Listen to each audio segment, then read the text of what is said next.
যথাযথ ধর্মীয় ভাবগাম্ভীর্য, ত্যাগ এবং উৎসাহ উদ্দীপনার মধ্য দিয়ে সারা দেশে উদযাপিত হচ্ছে পবিত্র ঈদুল আজহা। ঈদগাহ, মসজিদ, ময়দানে নামাজে অংশ নেন মুসল্লিরা। দেশের অন্যতম বৃহৎ দুটি জামাত হয় কিশোরগঞ্জের শোলাকিয়া ও দিনাজপুরের গৌড়ের শহীদ মাঠে।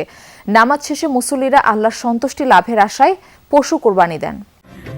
ঈদ আনন্দ শতভাগ সার্থক করতে রাঁধুনি বিরিয়ানি, কাচ্চি ও হায়দ্রাবাদি বিরিয়ানি মশলা। ঝুম বৃষ্টি উপেক্ষা করে শোলাকিয়া মাঠে ঈদের নামাজ আদায় করেন মুসল্লিরা। এতে স্থানীয়দের পাশাপাশি অংশ নেন দূর দূরান্ত থেকে আসা মুসল্লিরা। ইমামতি করেন মাওলানা আবুল খায়ের মোহাম্মদ সাইফুল্লাহ। শোলাকিয়ায় 199তম জামাতে অংশ নেওয়া মুসল্লিদের যাতায়াতের সুবিধার জন্য দুটি বিশেষ ট্রেন চালু করা হয়। রোজার নামাজের মধ্যে আসি, বরকি ঈদের নামাজও আসি, 3 বছর যাবত ধরে এখানে আসলাম, নামাজ পড়লাম, খুব আনন্দ পাইলাম।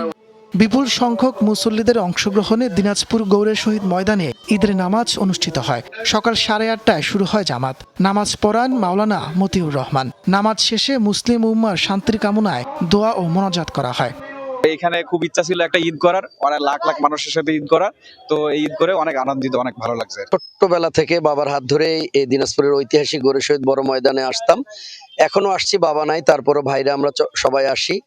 ঠাকুরগাঁও কেন্দ্রীয় ঈদগাহ মাঠে নামাজে অংশ নেন মির্জা ফখরুল ইসলাম আলমগীর। পরে কালীবাড়ি নিজ বাসভবনে সাংবাদিকদের সাথে কথা বলেন। সবাইকে ভেদাভেদ ভুলে দেশ ও জনগণের স্বার্থে ঐক্যবদ্ধভাবে কাজ করার আহ্বান জানান স্থানীয় সরকার মন্ত্রী মির্জা ফখরুল ইসলাম আলমগীর।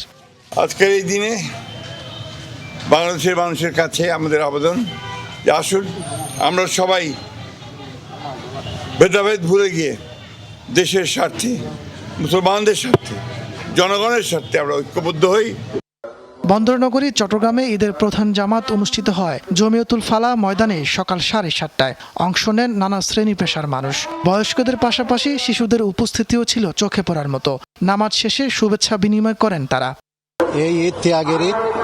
আমরা চাই এ দেশ শান্তি সমৃদ্ধি ভরপুর হোক। প্রত্যেক বছর যেমন এভাবে এই যে আমাদের সব মুসলিম ভাই একসাথে জামাত পড়তে পারি, ভবিষ্যৎ প্রজন্মকে এই ধরনের শিক্ষা দিয়ে যাতে আমরা বিদায় নিতে পারি। রাজশাহীতে সকাল 7:30টায় ঈদের প্রধান জামাত হয় শাহ মখদুম কেন্দ্রীয় ময়দানে। এছাড়া টিকাপাড়া মহানগর ঈদগাহ ও বড় মসজিদ সংলগ্ন সাহেব বাজারে ঈদের জামাত অনুষ্ঠিত হয়। সকাল 7টায় খুলনার টাউন জামে মসজিদে প্রধান জামাতে পরিবার পরিজন নিয়ে নামাজে অংশ নেন মুসল্লিরা। পরে একে অপরের সাথে কোলাকুলি ও শুভেচ্ছা বিনিময় করেন। ময়মনসিংহে ঈদের প্রধান জামাত হয়েছে আঞ্জুমান ঈদগাহ ময়দানে। বৈরী আবহাওয়ার মধ্যেই নগরীর বিভিন্ন এলাকার মুসল্লিরা ঈদগাহ মাঠে নামাজ আদায় করেন। বরিশাল নগরীর হেমায়েতুদ্দিন কেন্দ্রীয় ময়দানে ঈদের প্রধান জামাত অনুষ্ঠিত হয়। নামাজ শেষে পরস্পরের সাথে শুভেচ্ছা বিনিময় করেন মুসল্লিরা।